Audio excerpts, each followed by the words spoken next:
Hello प्रिय विद्यार्थियों। आज हम बात करेंगे भारत के भूगोल के एक महत्वपूर्ण विषय ऊर्जा के संसाधनों के बारे में।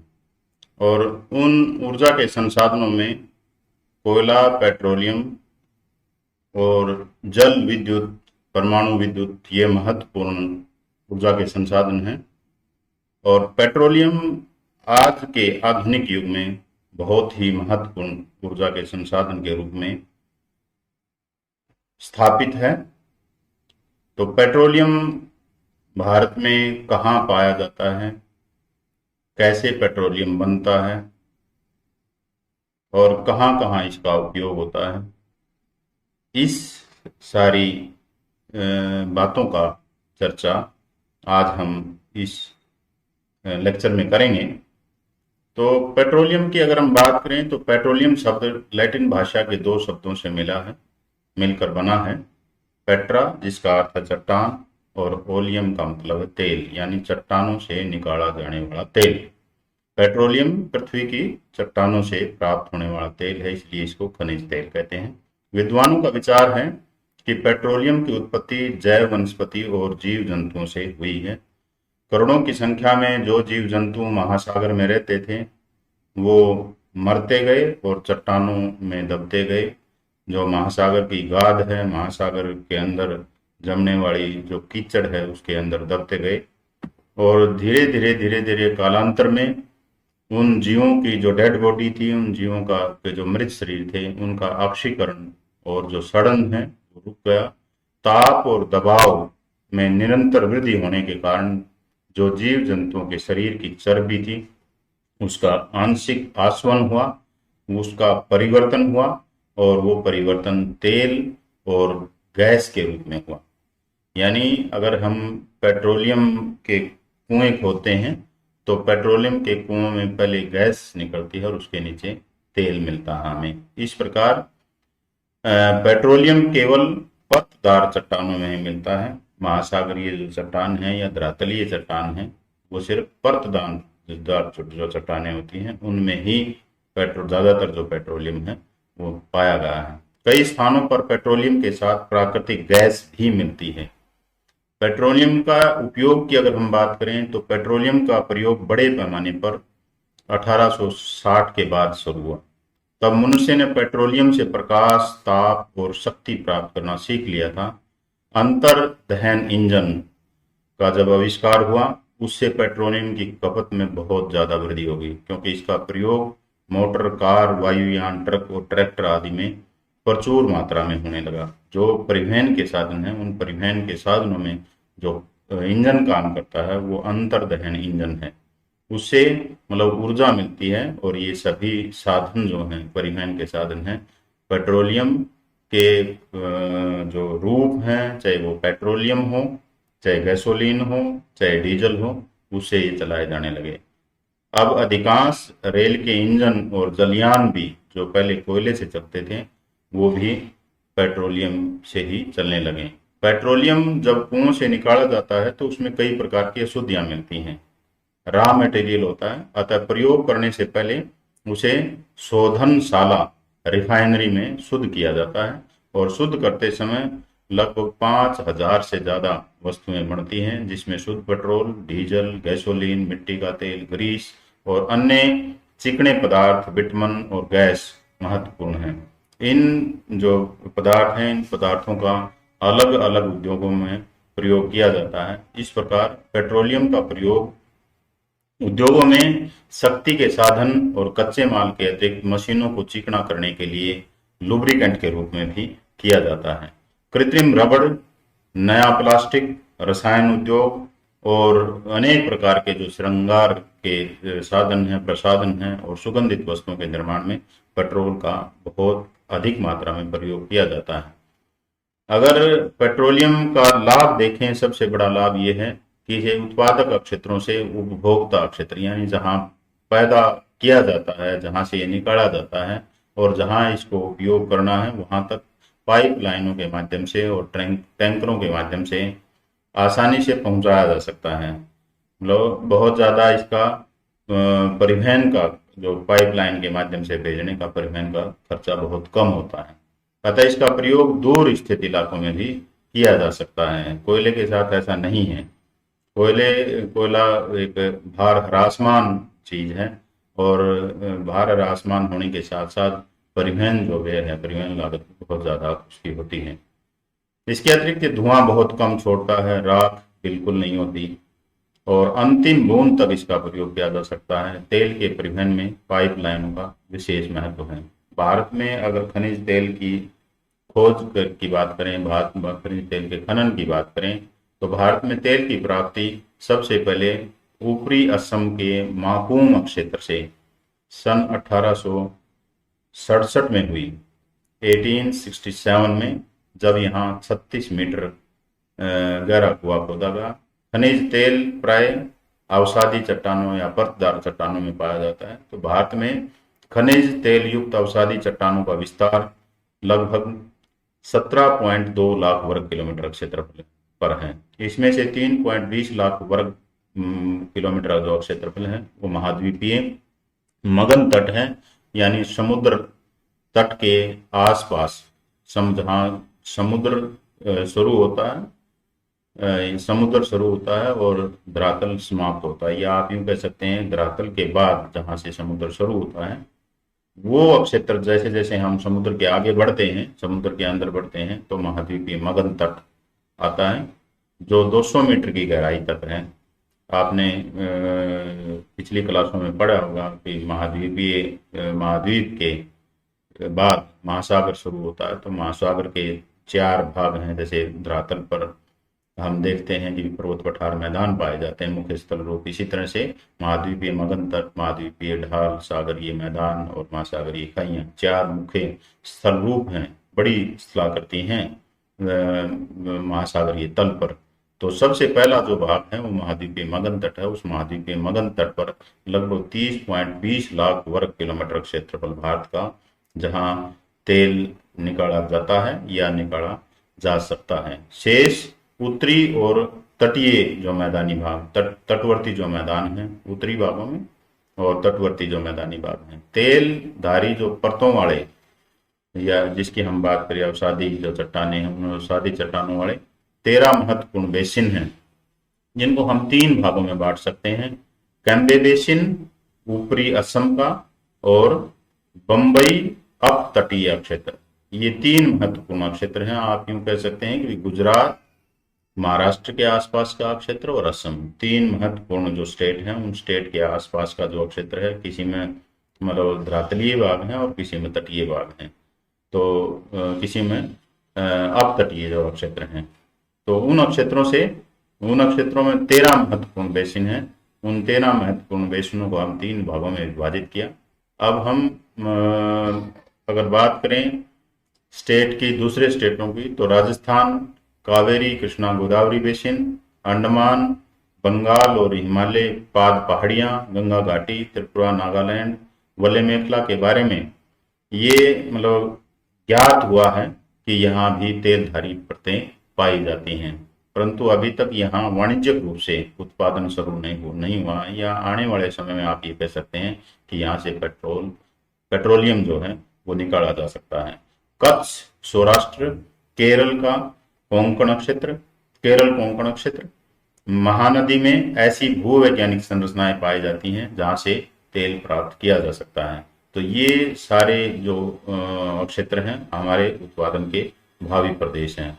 3 महत्वपूर्ण जो प्रदेश थे, उन प्रदेशों से आज तेल निकाला जा रहा है। और ये जितने भी क्षेत्र हमने यहाँ पढ़े, राजस्थान कृष्णा कावेरी बेसिन, अंडमान बंगाल, हिमालय पाद पहाड़ियां, या कच्छ सौराष्ट्र केरल कोंकण या महानदी के जो क्षेत्र हैं, इन क्षेत्रों से भविष्य में तेल मिलने की संभावना है। वाणिज्यिक रूप से यहाँ उत्पादन होने की भी संभावना है। तेल के उत्पादन की बात करें भारत में, तो भारत में तेल का पहला जो कुआं है वो सन 1868 में असम के माकूम क्षेत्र में खोदा गया, परंतु काफी समय तक तेल के उत्पादन में वृद्धि नहीं हो सकी। हमारे तेल उत्पादन की स्थिति काफी संतोषजनक नहीं है, क्योंकि हम बहुत कम तेल उत्पादन कर पाते हैं और तेल की खपत बहुत ज्यादा है। भारत एक बहुत बड़ा देश है और यहाँ जैसे जैसे औद्योगिक विकास और परिवहन के साधनों का विकास हुआ है, तेल की खपत लगातार बढ़ती जा रही है। सन 1950-51 में तेल का उत्पादन केवल 3 लाख टन था, जबकि खपत 34 लाख टन थी, जो आज खपत जो है बहुत बढ़ चुकी है। तो मतलब अगर भारत में खनिज तेल का उत्पादन की बात करें तो यहाँ 2003 से लेकर 2019-20 तक का तेल का उत्पादन दिखाया गया है। ये हमेशा घटता बढ़ता रहा है, और पिछले 7-8 साल से तो मतलब हमारी जो तेल उत्पादन है उस तेल उत्पादन में मतलब कमी आई है।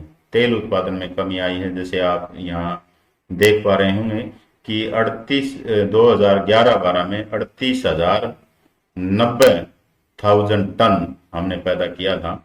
और उसके बाद मतलब 2012-13 में 13-14, 14-15 और 19-20 तक लगातार मतलब उसमें कमी आई है। और 2019-20 के नवीनतम आंकड़ों के अनुसार भारत में लगभग 32,173 टन या 1,000 टन जो खनिज तेल है उसका उत्पादन किया जा रहा है या किया गया है।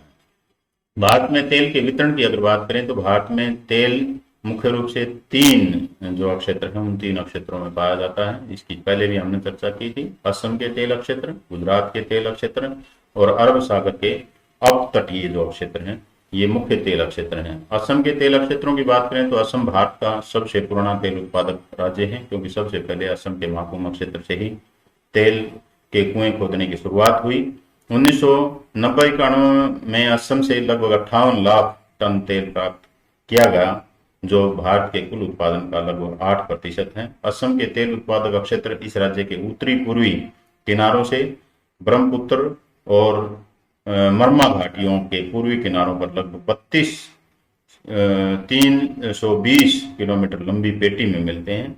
मानचित्र पर हम देखेंगे, हम यहाँ के जो तेल क्षेत्र हैं वो डिगबोई, नूनमती, बरौनी और बगोई गांव की जो तेल शोधनशालाएं हैं उनमें साफ किया जाता है। यानी तेल को जैसे हमने पहले भी चर्चा की है कि जब तेल कुओं से निकाला जाता है, धरती से निकाला जाता है, तो वो बहुत अशुद्ध होता है, उसको साफ किया जाता है तेल शोधनशालाओं में। तो वो तेल शोधनशालाएं डिगबोई, नूनमती, नूनामती भी कहते हैं इसको, बरौनी और बगोई गांव, ये 4 महत्वपूर्ण तेल शोधनशालाएं हैं असम की। वहां तेल साफ किया जाता है, उसके बाद उसको साफ करके पेट्रोल, डीजल और बहुत सारे दूसरे पदार्थ अलग अलग करके और देश के विभिन्न भागों में भेजे जाते हैं। असम के तेल को बरौनी तक ले जाने के लिए 1167 किलोमीटर लंबी पाइपलाइन का निर्माण किया गया है। यानी पाइपलाइन के माध्यम से कच्चा तेल भेजा जाता है बरौनी, और वहां फिर मतलब तेल को साफ करके दूसरे क्षेत्रों में भेजा जाता है। असम के मुख्य तेल उत्पादक क्षेत्र हैं डिगबोई, शर्मा घाटी, नाहरकटिया, हुगरी जन मोरेन और शिव सागर। ये मुख्य महत्वपूर्ण क्षेत्र हैं जहां से तेल निकाला जाता है। यहाँ जैसे असम में मतलब ये तेल की जो तेल उत्पादक प्रदेश हैं, तेल उत्पादक क्षेत्र हैं, वो दिखाए गए हैं। ये रुद्र सागर है, लखीमपुर है, डिब्रूगढ़ है, डिगबोई है, नाहरकटिया है और हुगरीजन है। इसके अतिरिक्त ये जो क्षेत्र हैं गुजरात का जो क्षेत्र है, इसमें अलियाबेट क्षेत्र, अलियाबेट क्षेत्र ये खाड़ी के आसपास के क्षेत्र हैं। अलियाबेट क्षेत्र है, अंकलेश्वर क्षेत्र है, कालोल क्षेत्र है, महसाणा क्षेत्र है और अहमदाबाद क्षेत्र है। और इसके अतिरिक्त मुंबई हाई जो भारत का लगभग 75% तेल पैदा करता है, मुंबई हाई क्षेत्र, मुंबई से समुद्र की तरफ यानी अरब सागर में स्थित है। वहाँ जलयान के माध्यम से यहाँ से तेल निकाला जाता है। गुजरात के जो तेल क्षेत्र हैं, गुजरात राज्य में तेल और प्राकृतिक गैस आयोग जो है, जो इन सभी प्रकार के जो तेल के कुओं से तेल निकालने का काम करता है, इस ऐसा एक कमीशन है ये तेल और प्राकृतिक गैस आयोग। उसके प्रयासों के फलस्वरूप तेल के क्षेत्रों का पता लगाएगा। इस आयोग द्वारा किए गए सर्वेक्षणों के अनुसार गुजरात के 15.360 वर्ग किलोमीटर क्षेत्रफल में तेल के भंडार मिले हैं। यहाँ तेल की पेटी सूरत से लेके अमरेली जो राजकोट डिस्ट्रिक्ट में है तक फैली हुई है। कच्छ, बड़ोदरा, भड़ोच, सूरत, खेड़ा और मोहसाना प्रमुख उत्पादक जिले हैं। यानी ये 6 जो डिस्ट्रिक्ट हैं गुजरात के, कच्छ, बड़ोदरा, भड़ोच, सूरत, खेड़ा और मेहसाना, ये प्रमुख जिले हैं। इन जिलों में नवगाम, कलोल, बलोल, कोसंबा, सानंद, संथील, कठाना, बावेल, ढोलंका, अहमदाबाद, मेहसाना, शोभासन, कादी, दबका, कलोल, अहमदाबाद और ये जो क्षेत्र हैं, ये क्षेत्र अंकलेश्वर, अहमदाबाद और मेहसाना, ये क्षेत्र महत्वपूर्ण क्षेत्र हैं जो मानचित्र पर अभी हमने दिखाए थे। अरब सागर के जो अपतटीय क्षेत्र हैं, ये बहुत बड़ा क्षेत्र है। इससे बहुत ज्यादा मतलब तेल का उत्पादन वर्तमान में किया जा रहा है। भारत के तेल उत्पादन क्षेत्र में एक क्रांतिकारी परिवर्तन तब आया जब 1976 में अरब सागर के अपतटवर्ती क्षेत्रों में तेल का पता चला, तेल का उत्पादन होने लगा। सन 1980-81 में यहाँ 50 लाख टन तेल का उत्पादन हुआ, जो बड़ी तेजी से बढ़कर 1990-91 में 206 लाख टन तक पहुंच गया। 2008-9 में यहाँ से देश का लगभग 62.5% तेल प्राप्त हुआ। इस प्रकार अरब सागर का जो अपतटीय भाग है वो भारत का सबसे महत्वपूर्ण क्षेत्र है। और वर्तमान में दूसरे जो क्षेत्र हैं, दूसरे क्षेत्रों में भी तेल का उत्पादन किया जाने लगा है, लेकिन अभी भी ये अरब सागर का जो अपतटीय भाग है बड़ा तेल क्षेत्र है, जहाँ से भारत का लगभग 60-65% जो तेल है वो पैदा किया जाता है, उत्पादन किया जाता है। अरब सागर के महाद्वीपीय मगन तट पर तेल के विशाल भंडार मिले हैं, अतः भविष्य में यहाँ तेल उत्पादन में और अधिक उन्नति होने की संभावना है। अरब सागर के अपतटीय भागों में मुख्य 3 तेल क्षेत्र हैं। मुंबई हाई तेल क्षेत्र, ये महाराष्ट्र के महाद्वीपीय मगन तट पर मुंबई के उत्तर पश्चिम में 176 किलोमीटर दूर है, अरब सागर में स्थित है। इस तेल क्षेत्र की खोज 1974 में हुई। 1976 में यहाँ तेल का उत्पादन शुरू हुआ और इस समय यह क्षेत्र भारत के कुल तेल उत्पादन का आधे से अकेला यह क्षेत्र मुंबई हाई तेल क्षेत्र भारत का लगभग 50% से ज्यादा तेल पैदा करता है।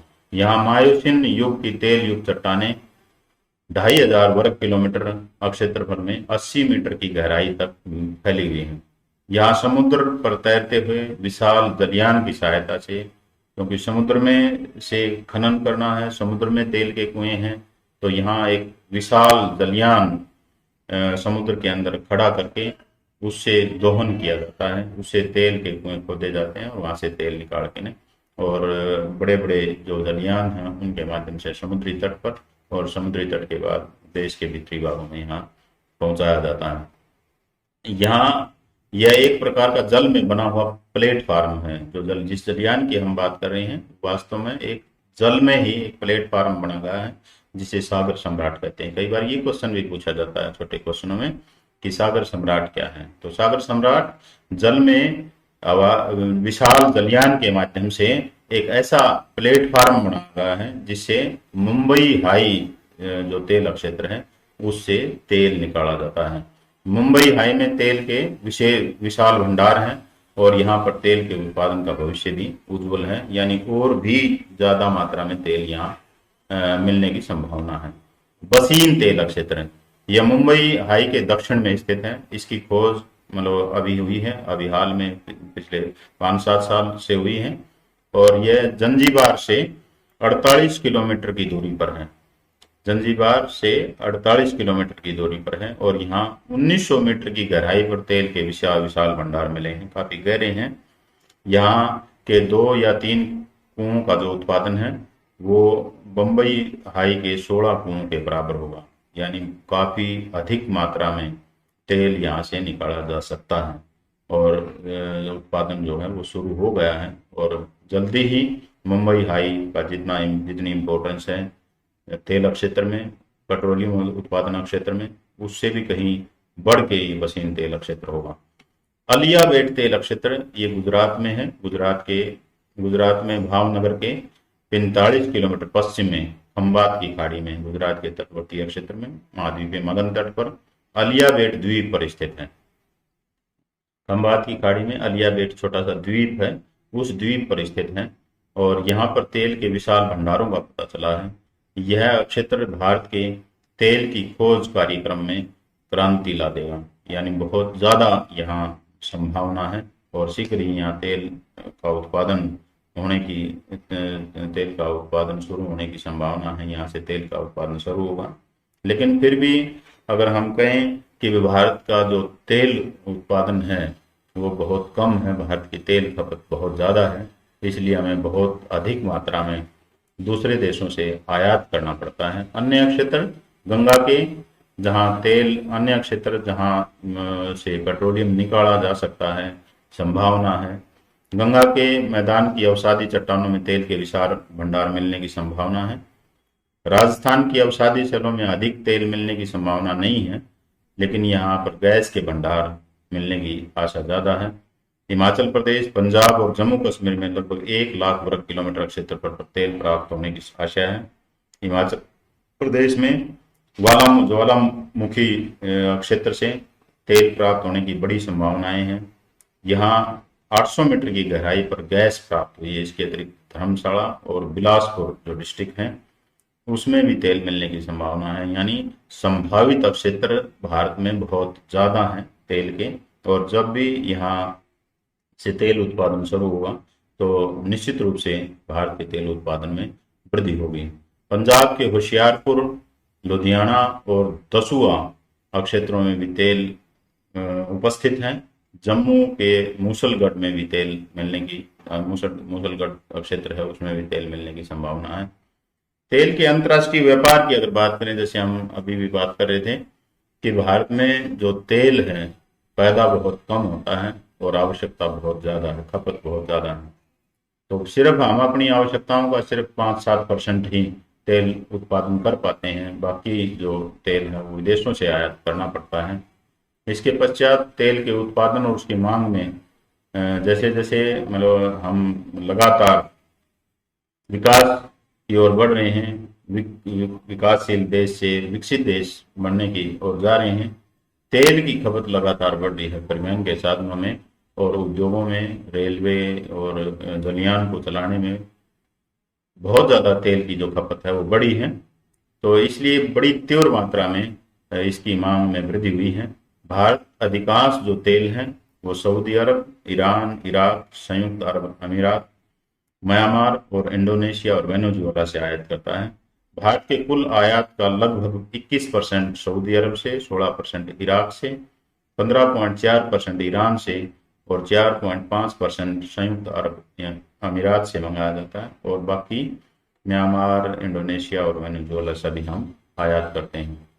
भारत मतलब बहुत ज़्यादा, जैसे हमने अभी बात की थी कि बहुत ज़्यादा पैसा खर्च होता है आयात में, तो जो क्रूड ऑयल का इंपोर्ट हुआ, यानी कच्चे खनिज तेल का आयात हुआ 2006 से, ये इस टेबल में दिखाया गया है। 2019 में अनुमानित आंकड़े हैं, अगर 2018 की बात करें तो 220.4 मिलियन टन आयात किया गया, और इसके लिए हमें कितने पैसे खर्च करने पड़े, कितनी राशि खर्च करनी पड़ी, 5,66,450 करोड़ रुपए का ये क्रूड जो ऑयल है वो हमें खरीदना पड़ा। 2019-20 के जो आंकड़े हैं उसके हिसाब से अगर हम देखें तो 8,81,282 करोड़ रुपए का तेल हमने आयात किया। ये प्रोविजनल आंकड़े हैं, लेकिन फिर भी अगर हम देखें तो बहुत बड़ी जो अमाउंट है, बहुत ज़्यादा पैसा जो है हमें तेल के आयात के लिए खर्च करना पड़ रहा है। हमारे लिए तेल के उत्पादन में आत्मनिर्भर होना अति आवश्यक है, क्योंकि हमारी विदेशी मुद्रा का आधे से अधिक भाग जो है वो तेल के खर्च पर, यानी जितना हम आयात करते हैं, सारी वस्तुएं, विभिन्न देशों से सारी वस्तुएं आयात करते हैं, उसका आधा भाग हम तेल के आयात पर खर्च करते हैं। जहां तेल की घरेलू मांग बढ़ने से अधिक आयात की आवश्यकता बढ़ती जा रही है, वहां अंतर्राष्ट्रीय बाजार में भी तेल की जो कीमत है वो काफी बढ़ रही है। हमें अपनी विदेशी मुद्रा का अधिकांश भाग तेल के आयात पर खर्च करना पड़ता है। तेल और इससे संबंधित वस्तुओं के आयात पर भारत ने 2010-11 में 4,82,282 करोड़ रुपए खर्च किए, और 2019-20 में आपने देखा कि 8 लाख करोड़ रुपए से ज़्यादा जो अमाउंट है हमने वो तेल और उससे संबंधित जो वस्तुएं हैं उसके खरीदने में, उसको उसको विदेश से भारत में लाने के लिए खर्च करना पड़ा। परिवहन उद्योग और चालक शक्ति के क्षेत्रों में उन्नति होने के साथ साथ हमारे देश में तेल की खपत और उसके उत्पादन से अधिक हो रही है। उत्पादन कम है और खपत ज्यादा है, तो निश्चित रूप से हमें दूसरे देशों से आयात करना पड़ेगा। अगर तेल परिष्करण की बात करें, तेल परिष्करण, क्योंकि जैसे हमने अभी बात की थी कि तेलों से जो तेल के कुओं से निकाला गया जो तेल है वो काफी अपरिष्कृत अवस्था में होता है और इसमें कई अशुद्धियां होती हैं, तो उपयोग करने से पहले परिष्करण करना जरूरी है, तभी हम डीजल पेट्रोल जैसी वस्तुएं प्राप्त कर पाते हैं। तो देश में पहली परिष्करण गौशाला है वो 1901 में असम में डिगबोई नामक स्थान पर स्थापित की गई। लगभग आधी शताब्दी तक ये अकेली परिष्करण शाला रही, और यहीं से मतलब भारत का जो तेल, जो कच्चा तेल है, खनिज तेल है, वो साफ करके ने उसको हम डीजल पेट्रोल और दूसरे पदार्थों में परिवर्तित करते रहे। दूसरी परिष्करणशाला 1954 में तारापुर मुंबई में स्थापित की गई। इसके पश्चात भारत में तेल परिष्करण में तेजी से उन्नति की गई। ये तेल परिष्करणशालाएं हैं, तेल शोधक कारखाने हैं। पंजाब में बठिंडा, हरियाणा में पानीपत, यूपी में मथुरा, बिहार में बरौनी, मध्य प्रदेश में बीना, गुजरात में कोयली और जामनगर, मुंबई, मैंगलोर कर्नाटक में, केरल में कोच्चि, और तमिलनाडु में चेन्नई और रंगापट्टिनम, और आंध्र प्रदेश में, अब जब तेलंगाना का भाग है, पाका और विशाखापट्टनम, उड़ीसा में पारादीप, और पश्चिम बंगाल में हल्दिया, और असम में बोगाईगांव, गुवाहाटी, नुमालीगढ़ और डिगबोई। ये महत्वपूर्ण क्षेत्र हैं। इनमें से कुछ जो चल रहे हैं, जैसे जो निशान दिखाई दे रहा है, जैसे ये बड़ा निशान है, वर्तमान में काम कर रहे हैं। ये जैसे वर्तमान में बीना काम कर रही है, मथुरा काम कर रही है, बरौनी काम कर रही है, असम की सारी जो है वर्तमान में कार्यरत है। यहाँ तेल शोधन का कार्य चल रहा है। ये जैसे विशाखापट्टनम था, ये सर इन सभी में काम जो सर्कल के रूप में, डॉट के रूप में दिखे, ये निर्माणाधीन है और कुछ में काम शुरू हो चुका है तेल शोधन का कार्य। अगर तेल शोधन परिष्करण की बात करें तो उनकी अक्षमता की बात करें तो इस टेबल द्वारा अलग अलग जो तेल शोधन कारखाने हैं उनको वो दिखाए गए हैं। लगभग 18 जो हैं तेल शोधन कारखाने हैं। 21 तेल शोधन कारखाने हैं टोटल, और उनमें से 17 वो हैं सार्वजनिक क्षेत्र के, यानी सरकार के अंडर में है। एक संयुक्त क्षेत्र में है, यानी कुछ प्राइवेट कंपनियां जैसे भारत पेट्रोलियम कॉर्पोरेशन है और ओमान ऑयल कंपनी है, दोनों ने मिलके 18वीं, और 3 जो रिफाइनरी हैं, 3 जो तेल शोधक कारखाने हैं वो प्राइवेट क्षेत्र में, निजी क्षेत्र में है। ये मतलब कारखाने काम कर रहे हैं तेल शोधन के रूप में। तो इस समय 21 हैं, जिसमें से 17 सार्वजनिक क्षेत्र में, 3 निजी क्षेत्र में और एक संयुक्त क्षेत्र में है। इन 17 रिफाइनरियों में से 8 जो हैं वो इंडियन ऑयल कॉर्पोरेशन के स्वामित्व में है। दो का स्वामित्व Chennai petroleum corporation limited, Hindustan petroleum corporation limited और ओएनजीसी लिमिटेड के हाथों में है। एक बीपीसीएल यानी Bharat petroleum corporation limited, Kochi refinery limited, Numaligarh refinery limited और बोगाईगांव रिफाइनरी एवं पेट्रोकेमिकल लिमिटेड के स्वामित्व में है।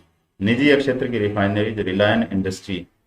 अंत में इस चैप्टर से जुड़े हुए प्रश्न आपके इस प्रकार से रहेंगे। दीर्घ उत्तरीय प्रश्न। भारत में पेट्रोलियम और खनिज तेल के उत्पादन और वितरण का उल्लेख कीजिए। या इस प्रकार से क्वेश्चन पूछा जा सकता है कि भारत में पेट्रोलियम और खनिज तेल का कहाँ कहाँ उत्पादन होता है, विस्तृत वर्णन करो। भारत की प्रमुख तेल शोधन शालाओं का भी उल्लेख कीजिए। तो ये आपका जो चैप्टर है इस प्रकार से यहाँ समाप्त होता है। आपने बड़ी तन्मयता से सुना, और कई बार मतलब लघु उत्तरीय जो प्रश्न हैं वो भी मतलब आपके सिलेबस के अनुसार पूछे जाते हैं, जिनका उत्तर आपको 25 से 30 शब्दों में देना होता है। तो वो इस प्रकार से पूछे जा सकते हैं कि खनिज तेल की निर्माण प्रक्रिया क्या है, यानी खनिज तेल कैसे बनता है, भारत में खनिज तेल के प्रमुख उत्पादक क्षेत्र कौन से हैं, बॉम्बे हाई तेल क्षेत्र के बारे में पूछ सकते हैं, भारत के अपतटीय तेल क्षेत्र के बारे में पूछ सकते हैं, या किसी भी तेल क्षेत्र के बारे में पूछ सकते हैं, वो कहाँ स्थित है, कितना मतलब तेल वहाँ निकाला जाता है। इसके अतिरिक्त भारत की प्रमुख जो तेल शोधनशालाएं हैं उनके बारे में पूछ सकते हैं। तो इस प्रकार से ये आपका चैप्टर समाप्त होता है। धन्यवाद। Thank you.